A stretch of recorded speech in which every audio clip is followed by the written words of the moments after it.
ekonomi. So kita rekod dulu, okey, iaitu pentadbiran barat berkaitan dengan ekonomi. Jadi bila ekonomi semakin diberi tumpuan oleh British, maka British telah memperkenalkan sistem pentadbiran moden yang berkaitan dengan ekonomi. Supaya memastikan apa? Supaya mereka terus dapat menguasai ataupun memastikan kelangsungan penguasaannya di negara kita. Nampak tak? Dia tahu bahawa kalau dia dah kuasai ekonomi, biji timah kita, getah kita, maka dia kena campur tangan dalam pentadbiran supaya dia dapat kuasai terus ekonomi kita. Kuajak ni, kuajak. Maknanya termasuklah apa tahu? Dalam hal perundangan, jabatan-jabatan dan agensi kerajaan, wujudkan syarikat perwakilan dan menubuhkan sistem keuangan dan insurans. Ini semua untuk apa? Untuk supaya British terus menguasai. Terus menguasai tau. Kita punya ekonomi. Sebagai contoh, kita tengok. Yang pertama dari segi perundangan. Dari segi undang-undang. Tanah. Menjelang abad ke-19 berlaku banyak perubahan di negara kita ya, akibat perlombongan biji timah dan pembukaan ladang getah. Ingat perubahan banyak berlaku akibat pembukaan lombong biji timah dan juga ladang-ladang getah. Siapa yang buka? Pemodal-pemodal Eropah. Malah mereka menawarkan harga yang tinggi untuk membeli tanah masyarakat tempatan. Mentang-mentang dia banyak duit, kan dia beli. Jadi sebagai contoh kalau kita lihat negeri-negeri Melayu. Negeri-negeri Melayu iaitu sepanjang semenanjung Tanah Melayu ni, pada tahun 1913 Majlis Mesyuarat Persekutuan. Majlis Mesyuarat Persekutuan meluluskan Akta Tanah Simpanan Melayu. Dan menurut akta ini, residen bila ada Majlis Mesyuarat Persekutuan dan ada residen, bagi tahu cikgu, ini merujuk kepada negeri apa? Ya betul Tarun, bagus. Ini merujuk kepada negeri-negeri Melayu bersekutu. Bab yang ketiga. Ya. So bila ada residen, maknanya itu adalah negeri Melayu bersekutu. Jadi kalau kita lihat di sini bahawa residen boleh isytiharkan mana-mana tanah dalam sesebuah negeri sebagai hak orang Melayu. Wah, nampak macam apa? Bagus ni. Mana-mana tanah dalam sesebuah negeri sebagai hak orang Melayu. Siapa yang isytiharkan? Residen. Dan bila diisytiharkan itu adalah tanah hak orang Melayu, tanah tu tak boleh dijual, tak boleh dipajak gadai dan tak boleh dipindah milik kepada orang bukan Melayu. Macam bagus je. Baguslah. Baguslah bagus. Memang kata apa mengutamakan orang Melayu. Namun begitu, tengok betul-betul akta ini sebenarnya bertujuan melindungi kepentingan ekonomi British. Iaitu kalau kita lihat kebanyakan kawasan tanah yang diisytiharkan tu milik orang Melayu tu, tanah tu tak subur. Tanah tu tak subur dan tidak sesuai untuk kegiatan pertanian dan ekonomi perladangan. Nampak tak? Nampak tak? Wajah betul dia kan? Dia bagi tahu tak apa. Saya residen. Saya boleh isytiharkan mana-mana tanah milik hak orang Melayu. Tanah situ tuan, tu tak boleh, tu tak boleh. Tanah tu, tu tak boleh. Kenapa tu? Tu subur. Tu subur tak boleh. Tanah orang Melayu, yang sebelah sana, itu tanah orang Melayu. Saya nak bagi pada orang Melayu jangan jual tau. Jangan jual, jangan pindah milik Itu tanah orang Melayu. So you boleh pergi sana. Orang Melayu pun pergi, kan. Lepas tu bila bercucuk tanam, tak subur pun. Tak. Memang tak subur kat situ. Kami nak jual lah. Tak boleh Tak boleh. Awak dah ada tanah kat situ. Awak nak tanah situ. Tu tak boleh. Saya isytiharkan tanah tu tak boleh. Tanah orang Melayu sana ya. Nampak tak? Permainan residen. Dia yang akan pilih tanah subur ini untuk British. Tanah yang tak subur itu bagi pada orang Melayu. Nampak tak? Okey. Tak ada penentangan. Itu yang berlaku penentangan Mat Kilau, Datuk Bahaman, Datuk Haji Abdul Rahman Limbong. Itu semua sebab apa? Penentangan lah tu. Akibat daripada Akta Tanah Simpanan ini. Ya, itu kamu akan belajar dalam bab 7 nanti. Bab 7 iaitu tokoh-tokoh. Ya betul. Maknanya memang bagi tanah. Tapi ada keburukannya. Tanah itu yang dibagi tak subur. Tanah yang subur semua British ambil. Nampak tak? Jadi itulah dia Akta Tanah Simpanan Melayu. Dia buat undang-undang lagi. Okey, dalam undang-undang ni tanah tu yang dah bagi tak boleh jual. Tak subur. Tak subur nak buat macam mana? Pandai-pandai kau lah. Kan? Tak subur pandai-pandai kau lah. Yang subur sana, itu tak boleh. Itu terpulang pada residen nak isytiharkan ke tidak. Residen tengok, oh tanah tu subur kan? Oh tak boleh, tak boleh. Okey, itu bukan tanah Melayu. Nampak? Ini kat Semenanjung je kan? Ya betul. Ini kat Semenanjung sahaja. Kat Semenanjung, tanah Melayu. Nampak tak? Itulah dia. Okey. Bagaimana dengan di Sarawak dan Sabah? Baik, di Sarawak pula, okey, land order. Okey, arahan tanah yang memperuntukkan hak milik tanah simpanan peribumi. Maknanya simpanan suku kaum itu diwartakan dan matlamatnya adalah untuk melindungi kepentingan masyarakat peribumi daripada dicerobohi oleh kaum pendatang yang membuka tanah untuk pertanian. Ya, maknanya dia kata apa? Okey, kaum pendatang tak boleh ambil tanah ini. Ini tanah hak kaum ini.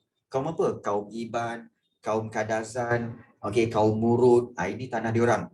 Ini apa arahan dia? Inilah dia, undang-undang dia, land order. Tak boleh namun begitu kita lihat pada tahun 1933, Land Settlement Order dikuatkuasakan untuk melindungi masyarakat peribumi. Kaum pendatang merujuk golongan mana ni? Okey, untuk di Sarawak, golongan pendatang pada waktu itu terdiri pada ramai, iaitu seperti orang-orang Cina, kemudian orang-orang Jawa dan juga orang-orang yang di luar daripada suku kaum. Itu dikatakan sebagai kaum pendatang pada waktu itu. Ya. Dan kalau kita lihat kedua-dua undang-undang tanah ini menjadi rujukan bagi pelaksanaan Land Order 1948 dan tanah Sarawak dibahagikan kepada kawasan tanah campuran, kawasan tanah peribumi, tanah adat peribumi, tanah simpanan dan kawasan tanah pedalaman. Secara umumnya kalau kita lihat Land Order dengan Land Settlement ni, ini tahun 1931 dengan 1933, ini di bawah penguasaan Brooke. Bukan James Brooke, tapi Charles Vyner Brooke. Sebab tahun bila ni? Tahun 1931 dan 1933. Kemudian 1948.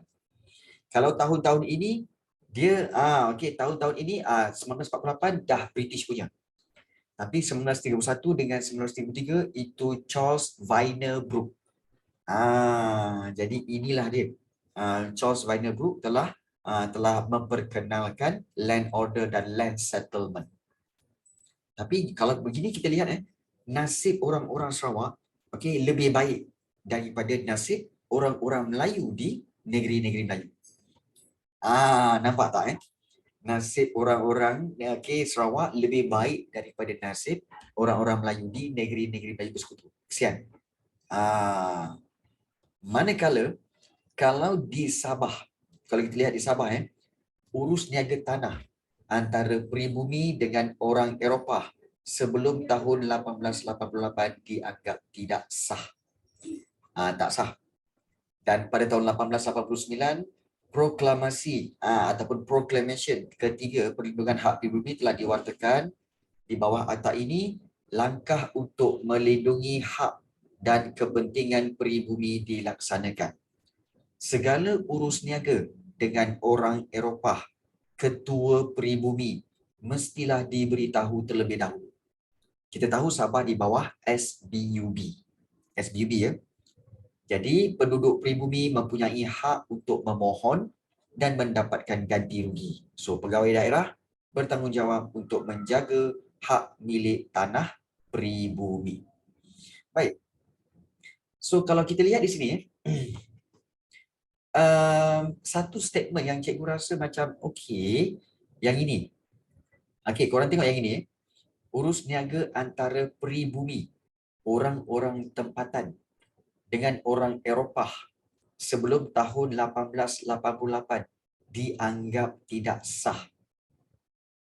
Maknanya kalau katakan perjanjian antara Raja Sulu ataupun Sultan Sulu dengan siapa ni, Baron von Overbeck, dikira sebagai tidak sah lah kan?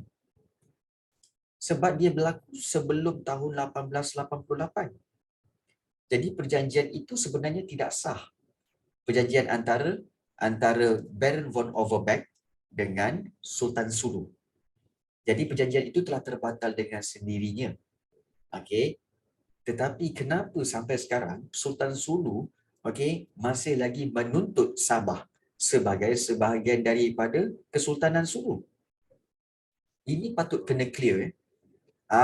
Ini patut kena jelas. Kamu semua kena faham bahawa sampai sekarang Sultan Sulu masih menyatakan bahawa Sabah tu dia orang punya. Dan kerajaan Malaysia patut membayar pampasan kepada mereka setiap tahun. Setiap tahun kerana mengambil Sabah. Kan. So banyak poin sebenarnya. Sultan Sulu tu mana? Sulu tu sekarang ni di Filipina. Sulu tu sekarang di Filipina. Okey, banyak poin yang kita boleh lawan dia sebenarnya. Iaitu yang pertama, perjanjian itu dianggap tidak sah sebelum 1888. Yang itu. Itu pertama. Yang kedua, Kesultanan Sulu pun dah tak ada pemerintahan pun. Kesultanan Sulu hanya ada keturunan saja. Pemerintahan tak ada. Raja pun tak ada. Pembesar pun tak ada. Dia hanya ada keturunan. Dan keturunan pula menuntut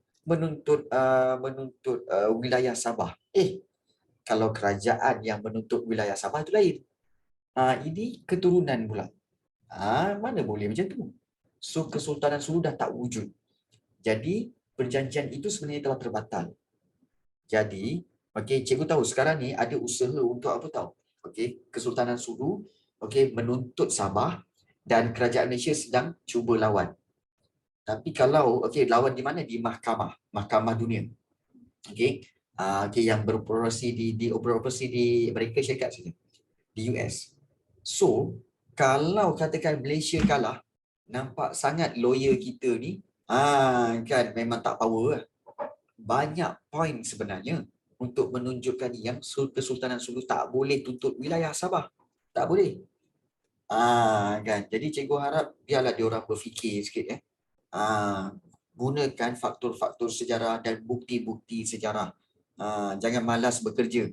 Nama pun lawyer. Kenalah buat soal siasat tu kan. Ini tentang kedaulatan kot, kedaulatan Sabah ni. Okey. Baik. So itu perundangan. Okey. Baik, mau kenal lah tu ya. Ya. Baik, yang kedua.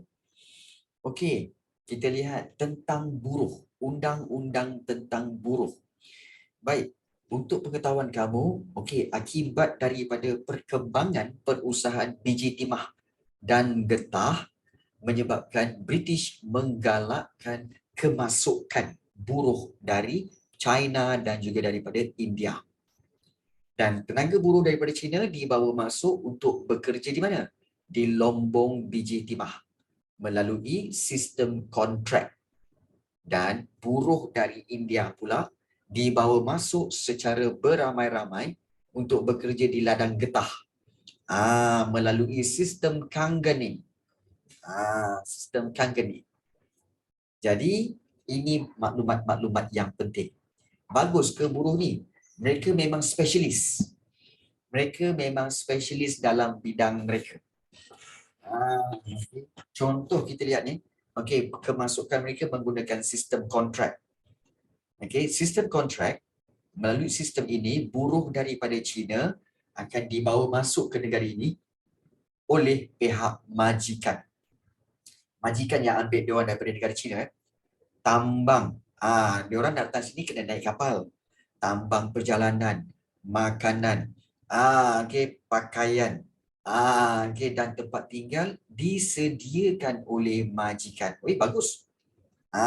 Okey, bagus. Tambang semuanya disediakan oleh majikan. Kemudian ada pula pelajar kata, dalam ramai-ramai ni nampak macam dalam gambar tu ada Cikgu Rafi. Halo, Cikgu Rafi mana ada botak? Okey, Cikgu Rafi tak pandai pun untuk apa berkungfu semua. Tak ada. Bukan. Okey. Bukan. Okey. Yang berdiri, bukan. Yang mana? Yang ini. Bukan. Bukan. Okey. Cikgu budak tu nampak macam dia sama je. Kan? Nampak sangat kan? Dia sebenarnya Nampak macam ni tau. sama. Dia tak pakai topi semua, so bukan cikgu lah. Tapi yang sebenarnya dia macam ni tau. Buka tengkodok tu mungkin nampak macam tu. Okey. Baik. Tapi sebenarnya kan, kita boleh nampak lah bahawa kalau kamu tengok gambar pun, nampak macam muka cikgu, maknanya apa tau? Maknanya korang ni dalam minggu ni kerap sangat jumpa cikgu. Maknanya itu dia punya isi tersirat dia, iaitu dalam minggu ni banyak kali jumpa Cikgu Rafi ni. Ya Allah, kan lebih daripada 2 kali kot. Tu yang selalu nampak muka tu. Betul. Okey. Aduh, ya. Dah pernah fizikal juga. Ya, betul kan. Tak pelik juga nak asyik muka cikgu. Tu lah. Kan? Rasa-rasanya dalam banyak-banyak guru tuition online kamu, rasanya kan tak sekerap korang jumpa cikgu kan. Balik-balik muka cikgu, balik-balik muka cikgu. Seminggu 2 kali dah tu. Kena ada bagel seminggu 3 kali. Kan? Berjam tengok muka cikgu kan. Sian korang ya. Okey, terima je lah seadanya. Tak apa. Nanti cikgu pasang susuk. Susuk cucuk tan sini, cucuk tan sini. Geo lagi. Ada geografi lagi. Asyik muka cikgu je. Kan? Cikgu-cikgu lain tu seminggu sekali je. Muka cikgu tu seminggu sampai 3 kali jumpa. Kan? Tu namanya apa? Maknanya berkat. Alamak Ryan. Okey. Handsome tu. Okey, baik. Ada orang tengok YouTube pun nampak cikgu. Itulah pasal. Okey, baik. Okay. Nanti saya pasang susuk ya. Pasang susuk. Okey, cucuk tang sini. Okey, baik. Baik macam. Okey, baik. Okey. Kita lihat. Kan? Tapi sebenarnya kan, kalau selalu jumpa ni seram juga tau. Sebab kadang-kadang kan, ada mak budak pun dia tengok tau video kelas cikgu. Tang tu seram. Okay.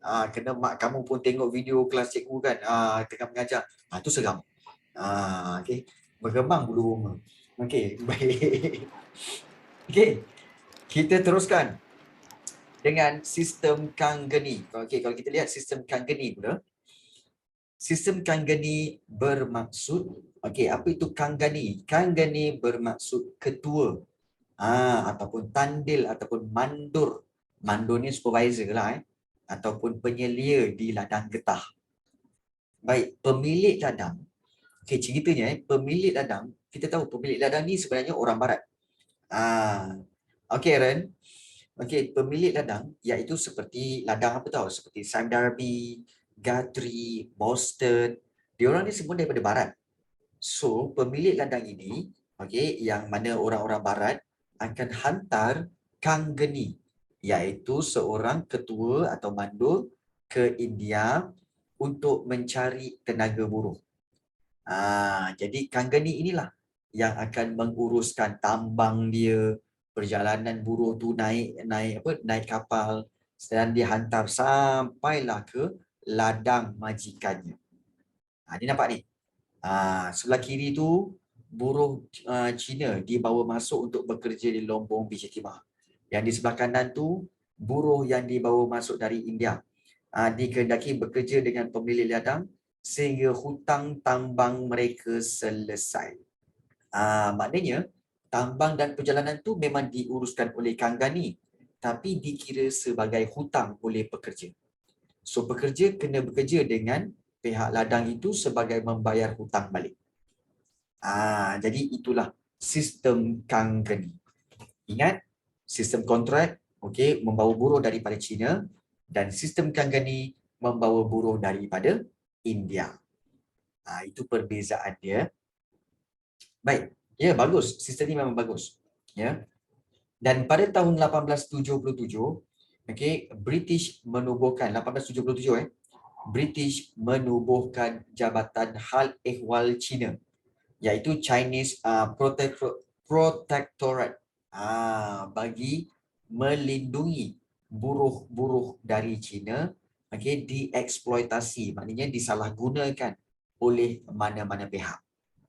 Dan pada tahun 1882, Ordinan Buruh Kontrak diluluskan untuk melindungi pekerja. Dan pada tahun 1908, Majlis Perundangan Singapura menubuhkan tabung imigran India untuk memberi kemudahan belayar dengan percuma kepada buruh-buruh India dari Madras ke negeri-negeri Melayu. Jadi perkembangan ekonomi di negara kita menarik dan menjadi tumpuan buruh dari Indonesia juga. Hal ini demikian kerana perusahaan biji timah dan getah menyediakan banyak peluang pekerjaan.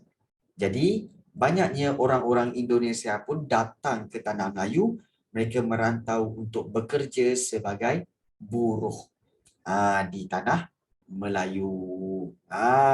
Jadi inilah dia. Berkaitan dengan kita kata kemasukan pekerja-pekerja daripada China dan daripada India.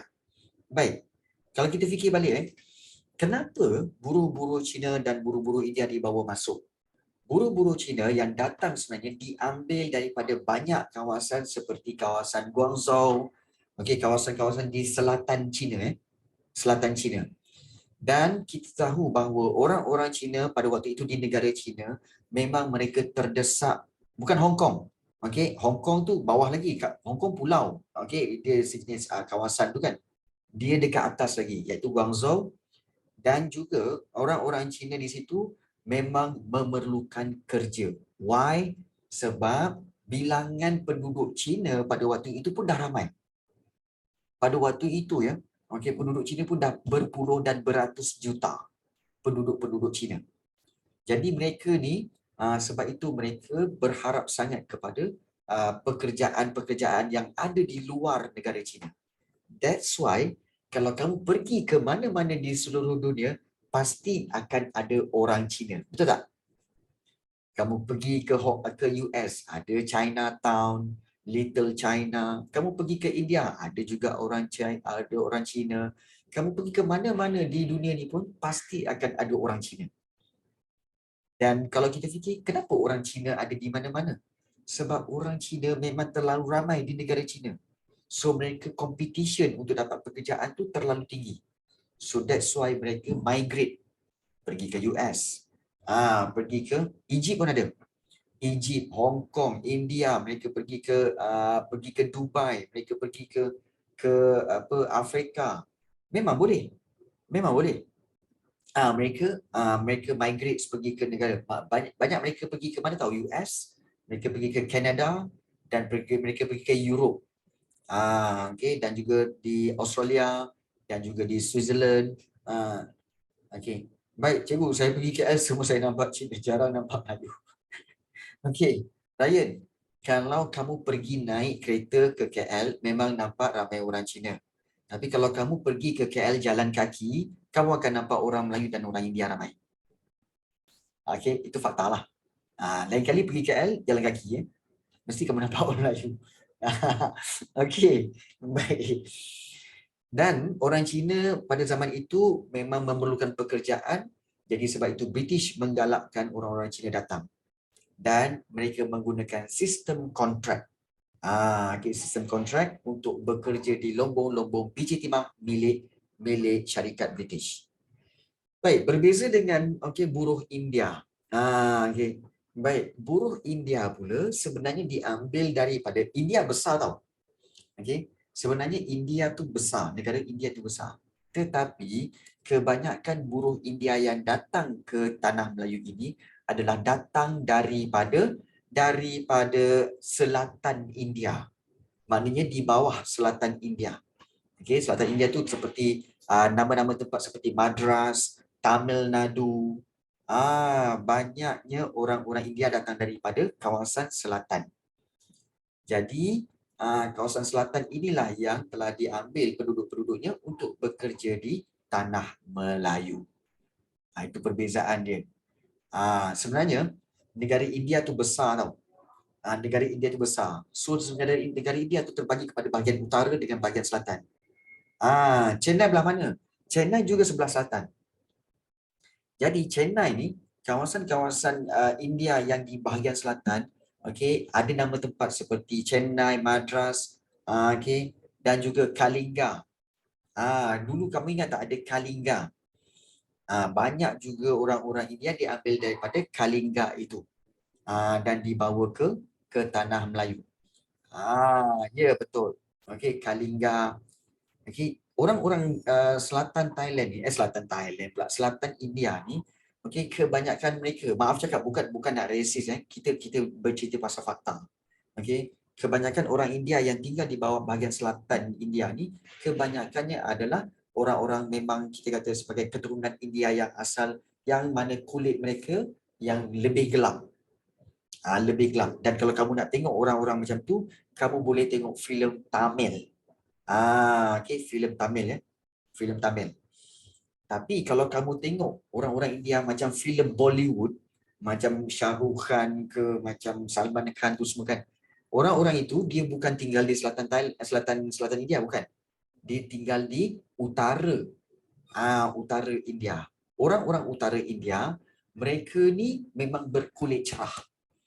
Mereka berkulit cerah sebab mereka ada mix dengan Pakistan dan mix dengan Arab. Jadi itu perbezaan dia. Itu perbezaan utara India dan juga selatan India. Jadi sebab itu yang datang ke tanah Melayu ni adalah kebanyakannya penduduk-penduduk daripada selatan India. Yang mana mereka mahir untuk bekerja sebagai penoreh getah. Itu fakta dia. Kan? Sebab tu kalau kamu cari kawan-kawan kamu yang India kan, asal muka dia orang ni tak macam muka Shah Rukh Khan ke? Kan? Tak ada. Okay. Mereka kalau orang-orang India kat sini muka macam siapa ni? Hero Tamil yang baru ni Raju, bukan Raju. Macam apa Vinesh. Okay, Vinesh kan? Bukan Vijay. Yang baru ni Vijay. Misai tebal macam tu. Tu Vijay. Siapa dah tengok? Okay. Kan Vijay kan? Okay. Dia datang dari sana. Ya betul. Okay. Okay. Tapi cikgu ada tengok lah yang Vijay punya filem memang best lah. Vijay punya filem memang best. Memang best. Okay. So itulah dia. Okay, kita kata asal usul orang India yang datang ke tanah Melayu iaitu datang daripada selatan India dan dibawa masuk melalui sistem Kangani. Tadi ada pelajar cakap apa? Baguslah sistem ni cikgu kan. Tambang disediakan, perjalanan disediakan. Tapi sebenarnya ada juga keburukan. Ada juga keburukan bagi sistem kontrak dengan sistem Kangani ni. Kedua-duanya ada keburukan juga. Nanti kita tengok keburukan dia. Baik. So kalau kita lihat inilah dia, okey, penggunaan buruh-buruh, okey, yang dibawa masuk. Dan juga kalau kita lihat yang seterusnya, British telah menubuhkan pelbagai jabatan-jabatan dan agensi-agensi kerajaan. British telah menubuhkan Jabatan Kerja Raya. Okey, Jabatan Kerja Raya. Kalau kita lihat di sini Jabatan Kerja Raya, okey, Public Works Department pada tahun 1872. Karkosa Seri Negara. Itu Karkosa. Okey, bekas tempat residen. Nak gerak ke? Tak ada. Kalau naik kereta. Mula. Okey.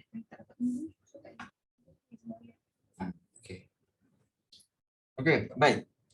Jabatan inilah, Jabatan Kerja Raya, pada tahun 1872, dan jabatan ini telah membina bangunan Sultan Abdul Samad, Ibu Pejabat Kereta Api Negeri-Negeri Melayu Bersekutu, Masjid Jami' Kuala Lumpur dan juga Karkosa. Ini Karkosa. Karkosa Seri Negara ni pada dulu asalnya adalah penempatan bagi Residen Jeneral. Residen Jeneral Negeri-Negeri Melayu Bersekutu. Nampak tak di sini Kalau kita lihat Sultan Abdul Samad, bangunan Ibu Pejabat Kereta Api, Masjid Jami', Karkosa Seri Negara, ini semua adalah di mana? Di Kuala Lumpur. Dan Kuala Lumpur ialah pusat pentadbiran bagi negeri-negeri Melayu bersekutu. Nampak tak? Jadi ditubuhkan Jabatan Kerja Raya. Di sinilah. Dan jabatan dan agensi ini menubuhkan untuk membina banyak bangunan, dan British juga menubuhkan Jabatan Pertanian pada tahun 1905 yang bertanggungjawab memajukan tanaman ekonomi dan membangunkan industri getah. Jabatan ini membuat penyelidikan tanaman, sediakan pakar teknikal dan kepada pengusaha ladang dan pekebun kecil. Kesan daripada peningkatan permintaan industri getah, British menubuhkan institusi khas penyelidikan getah iaitu RRIM. Institut Penyelidikan Getah Malaya. Sekarang ni RRIM juga. Institut Penyelidikan Getah Malaysia. Ya, betul. Betul. Berdasarkan tanah tu, orang Eropah sendiri pun tak boleh duduk kat tanah tu. Ya, betul. Tak boleh sebenarnya. Tak boleh. Jadi, bagi meningkatkan keberkesanan sistem pengairan, British menubuhkan Jabatan Parit dan Tali Air pada tahun 1991, dan Jabatan Pos dan Telegraf serta Jabatan Kereta Api Tanah Melayu untuk ditubuhkan untuk melicinkan sistem pengangkutan dan perhubungan di negara kita. Inilah dia Ibu Pejabat Kereta Api Negeri-Negeri Melayu Bersekutu. Okey, baik. Di manakah tempat itu? Cikgu rasa dah lama tak bawa korang berjalan. Nak berjalan tak? Kan, santai-santai. Nak berjalan